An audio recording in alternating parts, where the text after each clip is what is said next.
नमस्कार, आप देख रहे हैं न्यूज फॉर नेशन और मैं हूं प्रियदर्शन।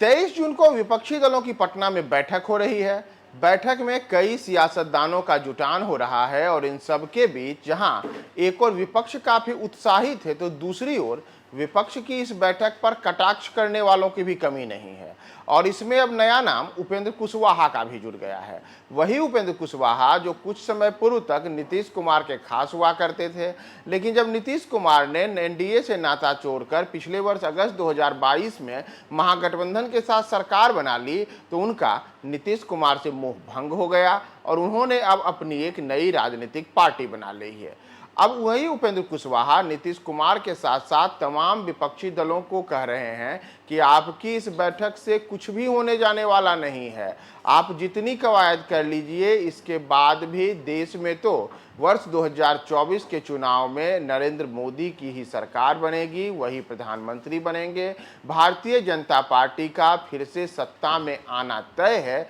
और यह सब जो कवायद है, यह सब कवायद विपक्ष का धरा रह जाएगा। दरअसल उपेंद्र कुशवाहा ने आज सोशल मीडिया के माध्यम से विपक्षी दलों की बैठक पर अपना तंज कसा है और उन्होंने कहा है कि सत्ताधारी दल से इतर देश के समक्ष कोई नया वैकल्पिक मॉडल प्रस्तुत किए बिना सिर्फ नकारात्मकता को आधार बनाकर बनाई गई विपक्षी एकता का हश्र मध्यावधि चुनाव के रूप में वर्ष 1977 और 1989 में देश देख भुगत चुका है। एक बार फिर उसी तरह के घिसे पिटे प्रयोग के परिणाम से जनता वाकिफ है। मेरी समझ से ऐसे किसी प्रयोग पर जनता तभी भरोसा कर सकेगी जब नए और सकारात्मक वैकल्पिक मॉडल के साथ किसी बड़े दल के भरोसेमंद नेता के नेतृत्व को स्वीकार कर छोटे व क्षेत्रीय दल उनके साथ खड़े हों। शायद भविष्य में कांग्रेस इस रूप में अपने को खड़ा कर पाए। कांग्रेस को नेता को अभी और तपना होगा। फिलहाल अर्थात 2024 में तो श्री नरेंद्र मोदी जी के समक्ष कोई चुनौती नहीं है।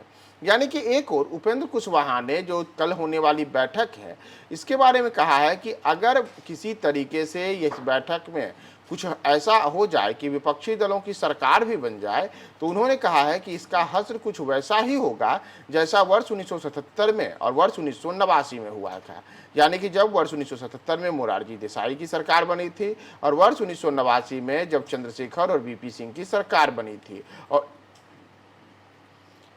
और इन तमाम सरकारों के बाद देश को मध्यावधि चुनाव भुगतना पड़ा था। अब उन्होंने यही कहा है कि एक बार फिर से इसका भी परिणाम वही हो सकता है। इतना ही नहीं, उपेंद्र कुशवाहा ने आज अपने एक ट्वीट में और बड़ी बात कही है कि अगर देश में मौजूदा सत्ता के खिलाफ कोई वैकल्पिक मॉडल नए और सकारात्मक रूप में आता है और किसी भरोसेमंद नेता के नेतृत्व को स्वीकार कर क्षेत्रीय दल उसके साथ खड़े होते हैं तो इसमें उन्होंने कांग्रेस को लेकर के एक बड़ी बात कही है कि शायद भविष्य में यह कांग्रेस ही कर पाए। यानी कि उपेंद्र कुशवाहा ने अपने आज के इस ट्वीट में एक बड़ा संदेश यह दिया है कि कांग्रेस में वह कुवत जरूर है कि वह तमाम दल विपक्षी दलों को अपने साथ ला करके खड़ा कर सके, लेकिन इसके लिए कांग्रेस के और उसके नेताओं को भी और तपना होगा। और अंत में उन्होंने यह जरूर कहा है कि नरेंद्र मोदी के समक्ष मौजूदा समय में कोई चुनौती नहीं है। यानी कि 2024 में नरेंद्र मोदी के समक्ष देश में किसी प्रकार की कोई चुनौती नहीं होने की बात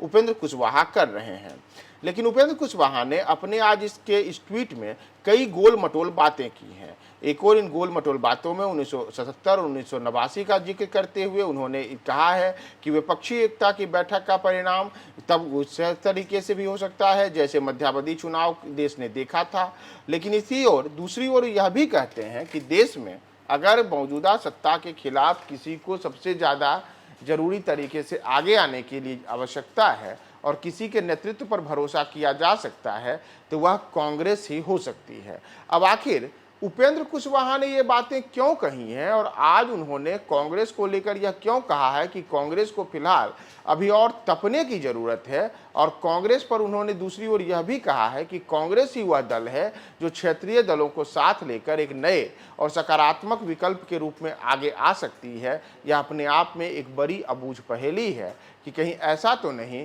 कि उपेंद्र कुशवाहा भी अब अपने इस ट्वीट के माध्यम से एक बड़ा संदेश भाजपा को देना चाहते हैं कि भले ही नरेंद्र मोदी के समक्ष कोई चुनौती न हो, लेकिन उन्होंने इशारों में यह बात जरूर कही है कि कांग्रेस के नेता अगर तप करके अपने आप को आगे लाने में सक्षम करते हैं तो संभव है कि कांग्रेस के सहारे आगे आने वाले समय में भाजपा के खिलाफ एक मजबूत गठजोड़ और एक मजबूत चुनौती पेश की जा सकती है।